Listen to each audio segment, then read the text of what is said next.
That's right, YouTube, it's time for Enter Sandman, my favorite Metallica song, probably one of my favorite songs, period.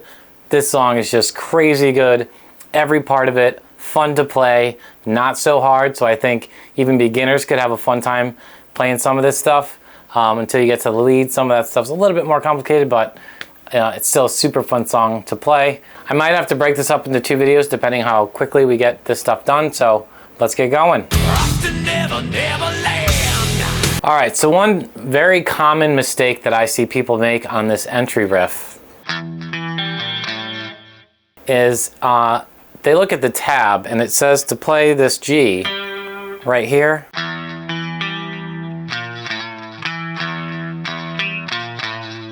That's not the right way to play it. If you listen to the recording, at least I don't think it's the right way to play it.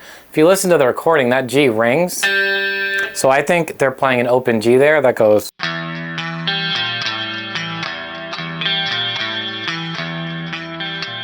It's completely different than going.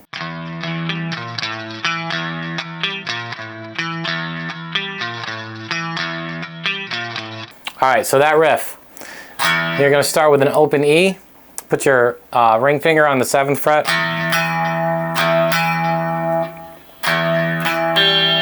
And then go right up to the G string. Then the next part is pretty simple. Middle finger on the 6th fret, and then your index finger on the 5th fret. Then that last note is already the same ring finger on the 7th. So.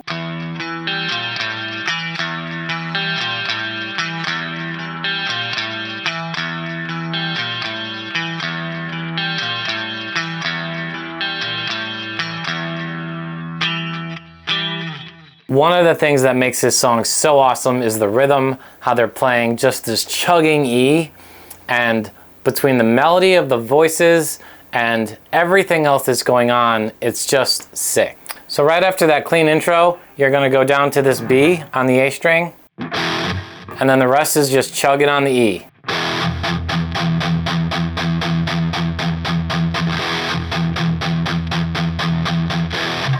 It's important to let that ring for just a split second before you palm mute it again. And they do that a lot throughout this, the distortion riffs. They do that a lot, just doing this like. Metallica does that all over the place. You should get used to doing it if you're a Metallica fan. So. And then that little riff is just a slide from the 5th to the 7th fret.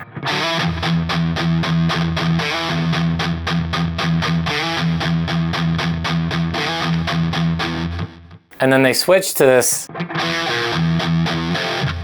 So it's a power chord on the 1st fret. So while you're chugging that E, you're going to play this riff. And then, so all together.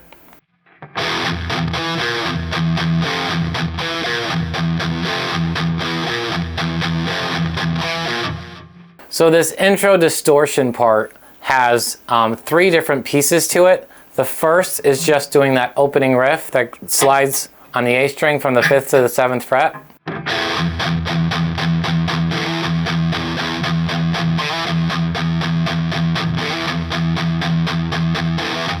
Then it switches to this. You're going to play the 7th fret on the A string and 6th fret on the E string. And then back to the E. Then to a power chord on the 1st fret. So the whole thing should go like this. I'm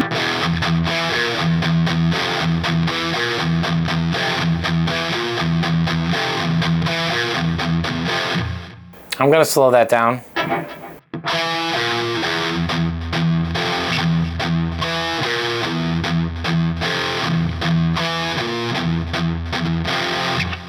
Then the third variation of it is the same riff you just did, except now we're going to add this 5th fret on the E string.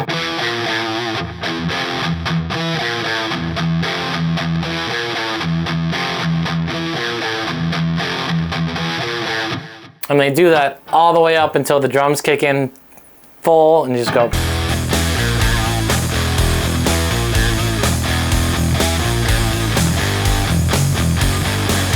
Now, I like to put vibrato on that A.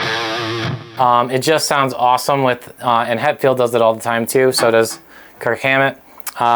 There's a few different ways I've seen them do this live, but that's how I like to do it. The next piece is a little riff that consists of 2 power chords down to an open E.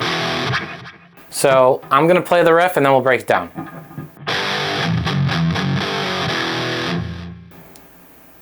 I'll do that again. So you're gonna start with this G and slide down to the 2nd fret, power chord as well. So it's important you're hitting those E's between that E string, between the chords.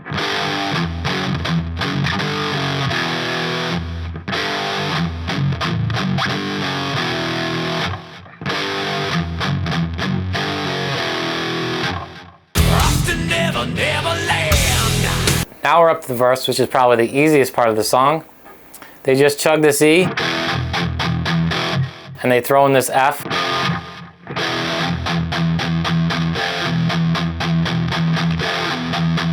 So it's just a power chord on the 1st fret. However you want to do it. I'm lazy, so I use my pinky a lot of times. You can play like this though. I should say it's a good habit to play it this way, because later on, when you're playing power chords up here, it's really nice to have this pinky open to do other things, to do fills, to do add-on notes. So very good habit to get into. So the pre-chorus goes like this. You're gonna play, I bar my finger on the 2nd fret. Let me make sure you guys can see this in the camera. So I put my finger all the way across. You're gonna put your ring finger on the 4th fret on the D string.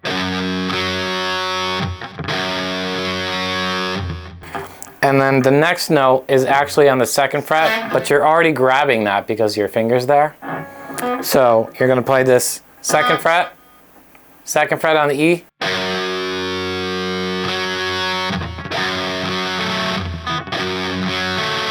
See how I'm not moving my hand at all? I'm just playing those notes because they're in position. And then you just play this, you just add this little riff down here. Again, we're just adding our middle finger on the 3rd fret A string because everything else is already in place. So you just have to leave your hand there.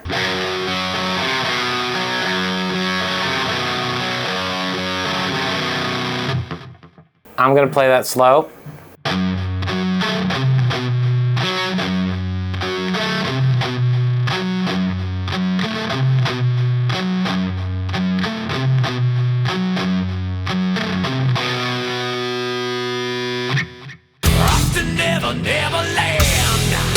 So now we're up to the chorus, which is, it's actually 4 power chords, all of which you've already played. So you're gonna play power chord on the 2nd fret. So index finger, 2nd fret, E string, ring finger, 4th fret on the A string. And then you're just gonna slide from the 3rd fret to the 2nd fret on the A and the D string.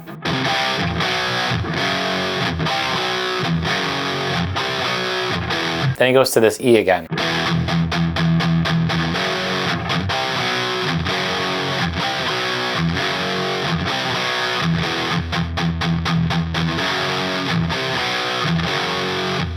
So right after the chorus, it goes back to this riff. Same riff you've already done. But let me play the whole chorus for you so you can see how it all pieces together.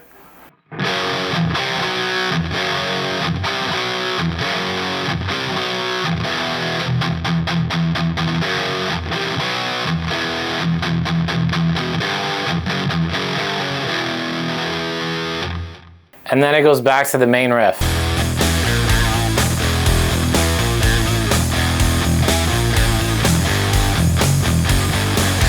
So what I like to do when I'm playing this by myself is there's this riff between verses that Kirk Hammett does, and check this out. So this is the riff.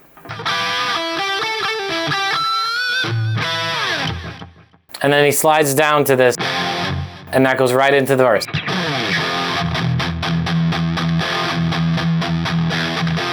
You got to remember, there's a million guitar parts going on, right? You know, James Hetfield's doing his stuff, Kirk Hammett's doing his stuff. So all together, you know, this song sounds great. So you kind of have to pick and choose which pieces you're going to play when you're playing by yourself anyway. I can't stress enough how important I think it is to learn all of them, because it's really fun to, especially when you're playing with the recording, is you just kind of switch back and forth. And I'll do some of the Kirk Hammett stuff if you want. Some of the leads he does, they're super fun to play. This whole song is just super fun to play. This is one song that still to this day I'll put on just to jam along with this, simply because it's fun. I just love the song. Another thing to remember is this song's in E, right? So if you want to just start rocking out to some pentatonic riffs on the right there.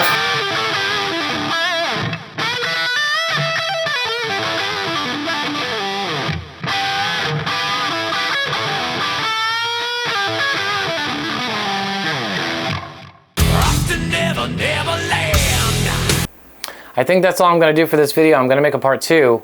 If you guys want a part 2, comment below and let me know, and we'll go through the leads and the rest of the song. Thanks so much for watching, guys, and I'll see you next time.